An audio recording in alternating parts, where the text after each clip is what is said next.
There's no way the Lord created all these resources, all of these different things for us to enjoy, and we can't experience them because we're a Christian. Well, that's not a part of my salvation. Or there must be a prosperity message. Yes, the Lord wants you to prosper in the realms that he wants you to prosper in. The Lord doesn't want you to be broke. The Lord doesn't want you scraping and scrapping and begging and robbing and stealing and this and that. That's not the Lord's will for you on the earth that he created. That is not his will for your life. And I know that's not the will he has for me. He already showed me what he wants me to do and how I need to get there and how to tap into wealth in abundance.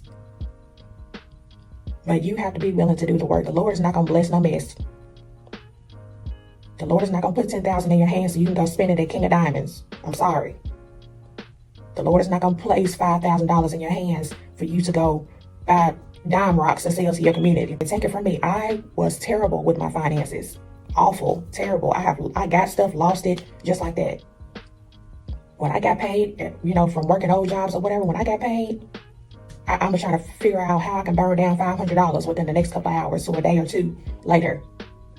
So it's just a revolving cycle until I change my mindset. So many ways to create wealth. You can tap into passive income, where your money works for you.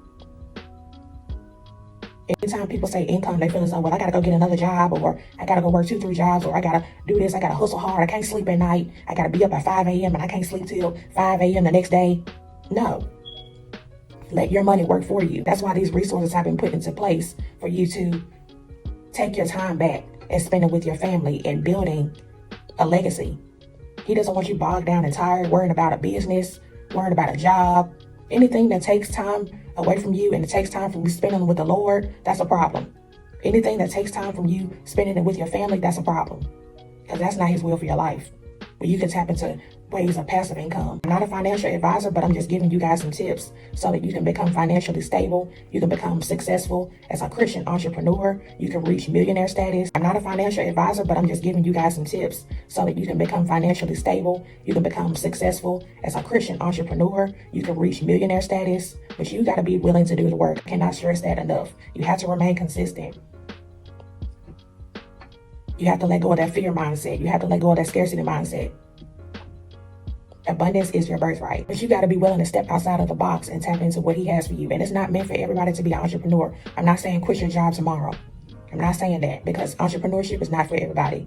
But if you're willing to build, if you're ready to build that wealth, if you're ready to see your finances change, you need to tap into what the Lord has for you. It's pretty much how it's going to be for the lifespan of our entire lives. A lot of us feel as though we don't deserve prosperity. A lot of us feel as though we don't deserve wealth. A lot of us feel like, you don't have the resources to be successful when you do. In my own situation, I found that when I tapped in with God and his will for my life, everything began to flow. Everything began to change. My mindset changed. My finances changed. The way I saw the world changed. The way I structure my business changed. The ideas he's given me has been astronomical, and I want to help other people out there experience the same thing. Because a lot of the things that we think about with our own carnal mind and our own, understanding is way beyond what God has already planned and what he thinks you should implement into your life to give you the greatest outcome. I have found that a lot of younger, people, they are willing to take the risk. But I have found that there are older people, that are stagnant. The younger people are willing to take the risk. They're willing to learn.